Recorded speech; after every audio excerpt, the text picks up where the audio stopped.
ভক্তি সিদ্ধান্ত সরস্বতী ঠাকুর যখন প্রায় সালটা হবে 1930, তখন প্রচার বৃহৎ পরিমাণে চলছে। ভক্তি সিদ্ধান্ত সরস্বতী ঠাকুর ভক্তিবিনোদ ঠাকুরের আজ্ঞানুক্রমে বাগবাজার আদিতে এইসব প্রচার কেন্দ্র খুলেছেন, প্রচার চলছেন। তো 1930-এর পরে ওই সময়কালীন 1933 সালে একজন এসে ভক্তি সিদ্ধান্ত সরস্বতী ঠাকুরের সঙ্গে মিলিত হন। সেই ব্যক্তি আসামে বাড়ি ছিল, আসামে থাকতেন। তো উনি এসে ভক্তি সিদ্ধান্ত সরস্বতী ঠাকুরের সঙ্গে মিলিত হন এবং ওনার সঙ্গে কথোপকথন হয় এবং ওনার প্রতি একটা ভালো লাগে এবং ওনার ভালোবাসায় আপ্লুত হয়ে তিনি সেই ভগবত ভক্তির পথ গ্রহণ করেন। দীর্ঘদিন যাবৎ কলকাতায় ছিলেন, ভক্তি সিদ্ধান্ত সরস্বতী ঠাকুরের সঙ্গ পেয়েছেন।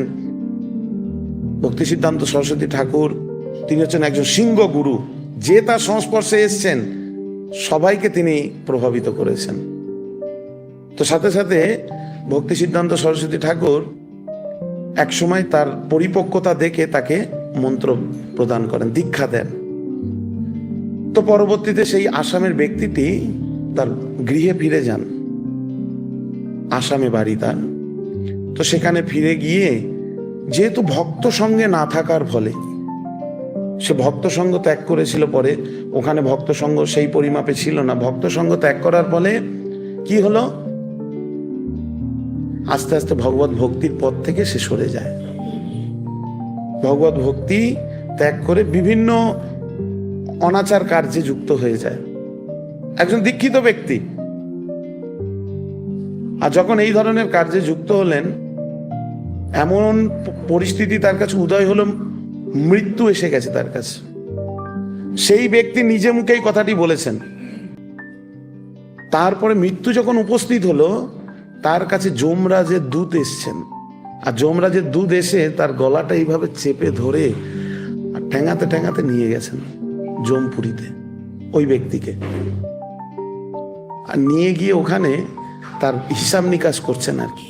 যমরাজ সামনে উপস্থিত হয়েছেন, তখন হিসাব চলছে এখন এর পুণ্যের কি কাজ রয়েছে। আর যখন এইভাবে মৃত্যুবরণ করেন, তিনি বর্ণনা করছেন যে আমার গলা শুকিয়ে গেছিল, আমি একটু জল চাইছিলাম, জল ছিল না। তখন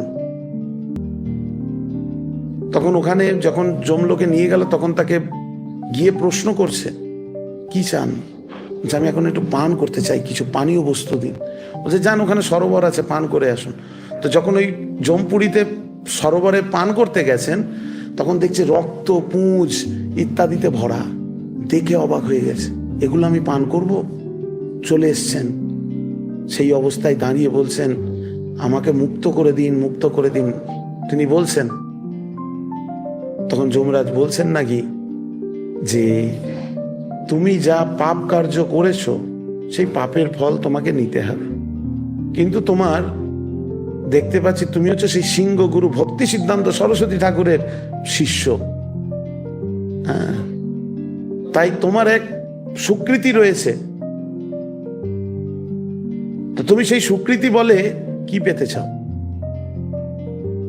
সঙ্গে সঙ্গে বলছেন আমাকে কিছুক্ষণের জন্য মুক্তি করে দিন।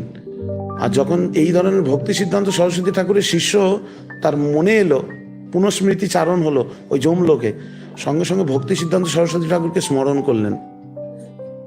সেখানে নাকি ভক্তি সিদ্ধান্ত সরস্বতী ঠাকুর উপস্থিত হয়ে গেলেন। ভক্তি সিদ্ধান্ত সরস্বতী ঠাকুর উপস্থিত হয়ে তাকে বলছেন তুমি এই ধরনের পাপ কার্যে কেন নিযুক্ত হয়েছ? যমরাজের সঙ্গে কথোপকথন করলেন। যে যমরাজ বললেন যেহেতু আপনার শিষ্যত্ব বরণ করেছেন, পারমার্থিক পথ অবলম্বন করেছেন, তো একে দণ্ড দেওয়ার আমার অনস্বীকার্য, আমার পক্ষে সম্ভব নয়, তাই আপনি দেখুন। তখন ভক্তি সিদ্ধান্ত সরস্বতী ঠাকুর তাকে বোঝালেন এবং সেই ব্যক্তি বলছেন, পরবর্তীতে সেই ভক্তি সিদ্ধান্ত সরস্বতী ঠাকুর তাকে বলেন কলকাতায় একজন মহারাজ রয়েছেন, ভক্তি দ্বৈত মাধব গোস্বামী মহারাজ, ওনার কাছে প্রেরণ করলেন। বলছেন যাও ওখানে, উনি এখন বর্তমান রয়েছেন, ওনার কাছে গিয়ে পুনরায় তুমি দীক্ষা নাও, আর সেই দীক্ষা নিয়ে তুমি পুনরায় সাধন ভজন করতে থাকো। তাহলে তুমি মুক্তি লাভ করতে পারবে। সঙ্গে সঙ্গে তিনি চলে আসেন ওই যমলোক থেকে, সশরীরে এসে আবার নাকি তিনি দীক্ষা গ্রহণ করেন। হ্যাঁ, তো এই বর্ণনাটা প্রথমে আমি এক জায়গায় শুনেছিলাম, তারপর আবার একজনকে জিজ্ঞাসা করলাম, গৌরীমাটা একজনকে, বলছে হ্যাঁ এই কাহিনীটি বর্ণনা লিখেছেন একটা গ্রন্থে তিনি পরবর্তীতে। তো এইটা বললাম এই জন্য, এখানে প্রভুপাদ উল্লেখ করছেন যে গুরুদেবের কর্তব্য শিষ্যকে শাসন করা। এখন গুরুদেব আমাদেরকে যে নিয়ম শৃঙ্খলা আদি দিয়েছেন, সেটা যদি পালনে অবহেলিত হই আমরা, তাহলে হবে? জানিয়া শুনিয়া বিষ খাইনু।